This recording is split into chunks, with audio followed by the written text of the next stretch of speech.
Hey guys, since the league starts tomorrow, just wanted to kind of walk through things so I didn't have to send a 50-page text to everyone. Here is a look at the website. We'll send the link out so people can look at it. Just to kind of go through it real fast. The team standings here, you'll see every single team. There's 8 of us. And the way the league's going to go is since we're playing match play head to head, each team here will play every other team once. You'll get wins, losses, ties. Wins will be worth 2 points in the total points standings. A loss will be worth 0 and a tie will be worth 1 point. That's kind of listed here: win 2, loss 0, tie 1. On the schedule, you'll notice here in April, starting tomorrow, April 13th to 26th, here's the first schedule on who you're playing. So we'll plug in the scores there. So if you're playing 9 holes, there's 9 points to be won, one for each hole. You know, this could be 4.5 to 4.5, or it could be 6 to 3, or whatever the total ends up being based on the number of holes you won. Number of holes is going to go back to the team standings as well, just in case there's a tiebreaker. We can use that. So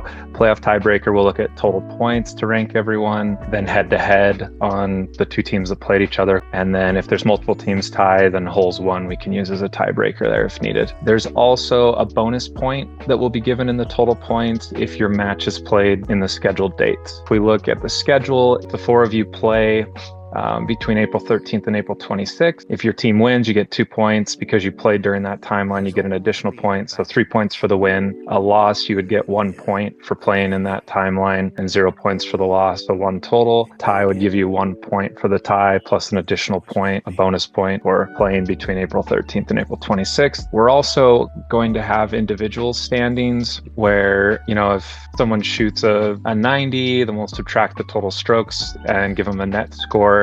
For the first match, everyone will obviously play once in that 2-week period. Once that day ends, what day is that? The 26th. So basically April 27th, I'll send out $10 to whoever individually had the lowest net score. And then we'll keep track of that across all the matches. And then at the end of the season, whoever had the lowest net score will earn $100 for being the individual champion of net scores there. On the team standings, you'll see that the top 2 teams get a bye in the playoffs. The bottom 2 teams are eliminated from the playoffs. If we jump into playoffs here, 4 plays 5, 3 plays 6. Winners move on and play the 2 teams in the first 2 slots there. They get a bye. So those will all be 9-hole matches, best ball match play, just like everything in the regular season. And then championship game will do 18 holes. Playoffs will start basically August 3rd, it looks like, once that final match happens. Everyone will play from the blues or comparable distance. Within the rules, we're just going to do, scroll down here. So everyone's going to use Squab It during the round so that we have live scores. When you guys schedule your tee time, just let me know, and me and Zach, we can plug in your round into the Squab It app so you guys can mark your scores and everyone else can follow along. It's match play, but everyone finish out the hole because we have those individual standings. And then we're just going to play everything as red stakes. So even if it's white stake, play it as red. Wherever the ball crosses the edge of the boundary line, that's where you'll drop. Obviously, you get 2 club length, just like normal if you're doing lateral. Last thing is just handicap. Not everyone has like a gin handicap. You know, Zach here is a 0. That's currently a 12. What we'll do is right before the match, we'll look at everyone's handicaps. We adjust those if anything's changed. So if you look at mine, where I'm currently an 11, like I have like a gin handicap where I paid the $40 to get that. So it'll always just adjust. So it's easy. I think about half the league or more have those. So we can just pull that in and makes it really, really nice. For people that haven't paid the $40 for that, you know, if you're using like 18 birdies or the Grint, we can just jump in and pull it there. Like for example, Dylan shows he's like an 11 to 13. So like, you know, these apps just kind of give you a range. So we would just put Dylan as an 11, but Justin as a 9, because they might be 11 or a 9, or maybe they are, you know, the higher one, a 13 or an 11, but we don't know. So if anyone wants to spend the $40 to get that dialed in, you can, or we'll just use the lower score there. Then there's a few people that don't plug things into like the Grint or 18 birdies. And so we'll just ballpark it and try and do our best on getting those accurate. Keep in mind on the handicaps, I think the last thing is just